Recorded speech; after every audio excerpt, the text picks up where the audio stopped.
nesse mês de outubro, mais propriamente no dia 15 de outubro, celebra-se o Dia do Mestre, o Dia do Professor, aquele que em tempos idos era considerado o segundo pai, aquele que tinha uma procuração da sociedade, inclusive para aplicar corretivos nos alunos mais recalcitrantes e desobedientes. Mudou-se muito nos últimos 40, 50 anos essa relação desse papel fundamental que o mestre exerce na sociedade em função das próprias transformações da sociedade.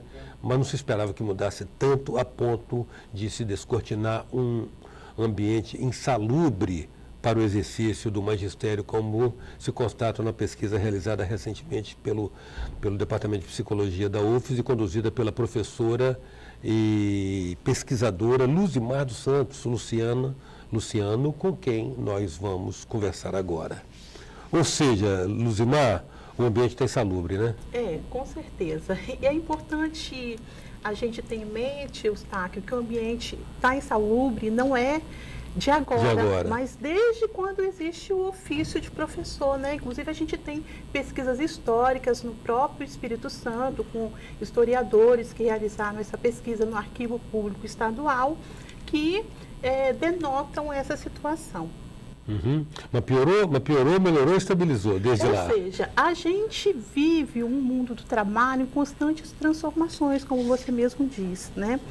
Então, a gente tem hoje um perfil diferenciado de problemas que atinge a categoria de professor. Em relação, se a gente for comparar anos atrás, até porque o contexto hoje da educação, ele tem se dado de formas diferenciadas, né, em vários âmbitos no que envolve a política educacional, porque a questão da política educacional, os modos de gestão dessa política, interfere muito na questão da saúde do professor. Né? Uhum. Então, assim, a gente tem de ver que o problema de saúde do professor não é algo que é individual, é isolado, que está centrado na pessoa enquanto professor, e sim como um processo coletivo. Tá? Um processo que envolve a coletividade, que envolve a organização do trabalho docente, tá? E os modos de gestão desse trabalho, tá certo? Uhum. Hoje, na sua pesquisa, o que evidenciou das razões do desgaste da saúde físico-emocional do professor? Ou seja, na pesquisa que nós realizamos, foi uma pesquisa realizada pelo Núcleo de Estudos e Pesquisa em Subjetividades e Políticas da Universidade Federal do Espírito Santo, que é um núcleo coordenado pela professora Beth Barros, né?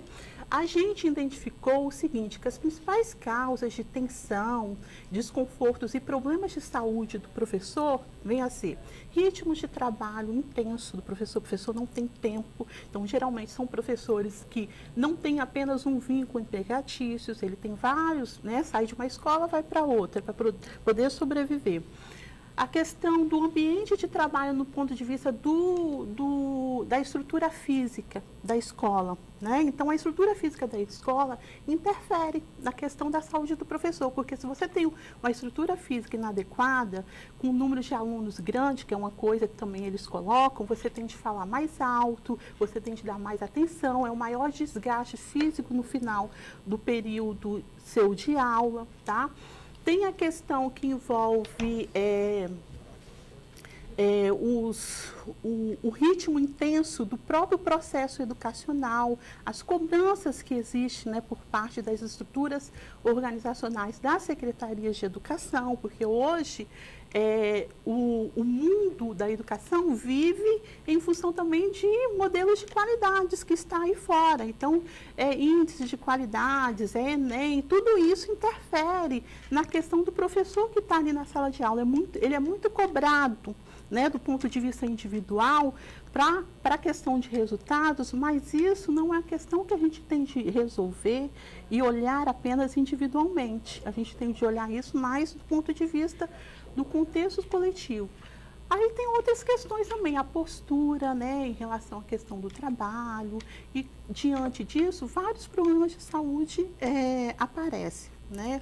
Os problemas relacionados às lesões articulares, os problemas de colunas, lordotes, lesões por esforços repetitivos, os problemas respiratórios, os problemas de garganta, né? Podemos associar os problemas fonoaudiólogos e os problemas gastrointestinais. Então, se a gente for observar, são problemas, né, de saúde, transtornos, incluindo aí também os transtornos mentais, que estão relacionados com o estresse. Né? O estresse do trabalho, do ofício, da atividade da docência. E se a gente for observar, o estresse não é uma doença. O estresse é uma situação, é uma reação, né? Que caso a pessoa, né, ela continue naquele ambiente estressor, obviamente, no futuro poderá vir desenvolver uma doença. Tá, agora veja bem. No fundo, nós estamos falando de uma somatização de uma tensão permanente, né? Ou seja, se manifesta através de gastrite, de problemas na garganta, tantas outras manifestações fisiológicas, distúrbios fisiológicos orgânicos, mas na verdade cheira a uma somatização, né? Quando a pressão... Não, mas a gente, eu acho distingue. Que a gente deve distinguir que se a gente falar numa somatização, a gente vai individualizar o problema. Sim. Como tipo assim... Pode ser a reação de cada reação específica, entendeu? entendi. Então, assim, a gente individualiza o problema e coloca, o professor está doente porque a culpa é dele.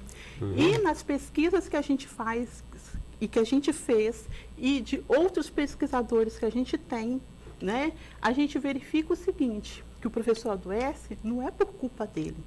Existe um contexto dentro desse ambiente de trabalho, entendeu? Que envolve a organização desse trabalho. Ou seja, não é pela subjetividade dele.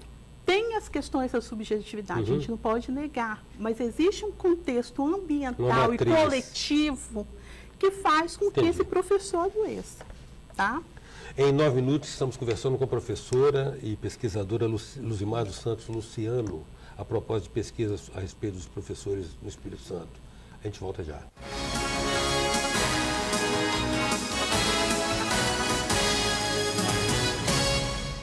Voltamos com 9 minutos, que traz hoje a professora e pesquisadora Luzimar dos Santos Luciano.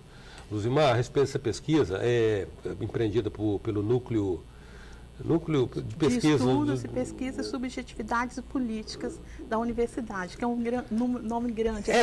Mas é do Departamento de Psicologia, né? É o que nos interessa. Veja bem, em Vitória, do ano passado para cá, já foram expedidos mais de 700 licenças médicas concedidas a professores por problemas psiquiátricos, o que representa perto de 40% do contingente de professores do município. Quer dizer, as pressões são... O ambiente está insalubre, está genericamente insalubre. O ambiente está tenso, né? A palavra é pesada porque você está com certo, digamos assim, pudor em admitir, mas eu acho que insalubre mesmo. Insalubre... Produz doença, o que produz doença. Com certeza, insalubre produz doença. Mas existem outras questões do ponto de vista técnico que a gente chama que é insalubre, é por isso. Entendi, ok. É o cuidado de... Eu estou falando mais no senso comum aqui, você está certa. E você disse também que, de uma certa maneira, o adoecimento dos professores é historicamente inerente à profissão. Sempre se tem um relato disso, né? Com certeza. Mas agravou muito, né, Luzimar? Agravou muito. Não dá para considerar hoje... Ou seja, as doenças do trabalho, na verdade, de uma maneira geral, elas se agravaram muito ao longo dos anos, né? Porque a gente vive num momento de reestruturação produtiva, um momento histórico, político e social diferenciado, e esse momento histórico, político e social, ele com certeza ele repercute na saúde dos trabalhadores, né? Então isso a gente vê com professores e outras categorias profissionais, tá? Então é nesse contexto que a gente entende. Entendi. Agora há uma distinção a fazer também entre o ensino público e o ensino particular, né? A gente tem trabalhado com a educação pública, né, entendeu? Mas a gente tem alguns estudos que a gente conhece do ensino particular, também não é diferente, tá? E tem algumas situações até que são até mais agravantes, né, de outros pesquisadores que estudam a questão. No caso, o nosso grupo de pesquisa, ele vem estudando mais a questão do ensino público. Vocês estão considerando um componente aí que também é raiz ou matriz ou vetor desse desequilíbrio, que é o comportamento, o aspecto comportamental do aluno? Ou seja, nessa última pesquisa que a gente realizou, existe relato por parte dos professores em relação à questão, como fonte de tensão, a questão do comportamento dos alunos. Isso a gente tem de entender o seguinte, a escola ela não está isenta dos problemas que acontecem fora dos muros da escola. Então, se existem problemas fora do mundo da escola, né, esses problemas com certeza fazem parte da escola. E nesse sentido, a gente vê como a importância de a escola trabalhar em rede, ou seja, o sistema educacional trabalhar em rede com outras instâncias do poder público. Então, muitas questões que envolvem as condições de vida e saúde social das crianças, dos adolescentes e assim por diante, né, que estão na escola, tem de ser vista em rede com esse sistema que a gente está nele, do ponto de vista que a gente entende como sistema de políticas públicas. Então, é uma criança que está na escola que muitas vezes tem de ser assistida pelo conselho tutelar, que tem de ser assistida pelo conselho que envolve assistência social do município e assim por diante. Trabalhando em redes, que é uma outra proposta que é uma pesquisa que vai vir no futuro desse grupo de estudo que a gente participa, a gente acredita que a gente atenua algumas questões, né, que Atenua. Entendeu? Que a escola possa estar trabalhando no seu cotidiano. E a instância familiar? Tem a ver com isso, né? Entendeu? A instância familiar tem a ver com esse contexto social, né? Entendeu? A estrutura da família. Então tem a ver com, ou seja, o que está fora da escola não significa que não esteja dentro, né? A escola, o mundo da escola é o que está lá fora. Mas uma distinção bem clara, veja bem, no caso do aluno do ensino público, Luzimar, ele, principalmente na periferia, a gente sabe do aluno, da maneira como a relação dele, às vezes, é uma relação de hostilidade, principalmente pelo contexto em que ele está inserido. Ele vem de um ambiente existe em que essas questões. essa hostilidade aflora melhor. Na perspectiva do ensino privado, o aluno é um cliente. E, de uma certa maneira, ele faz exercer essa condição de uma maneira coercitiva para com o professor, não? Existem essas duas questões, né? Só que são duas questões que são bastante complexas à análise, né? Então, a gente tem de analisar com bastante cuidado essas questões, até mesmo para a gente poder tomar ou falar, conceituar ou mesmo dizer alguma coisa em relação a esse fato em si, né? Então, é algo que a gente tem de analisar, porque se a gente fizer uma análise superficial, corremos o risco, né, de estar fazendo generalizações que não são condizentes com a realidade e ferindo o princípio ético-político, né, da gente quanto pesquisador.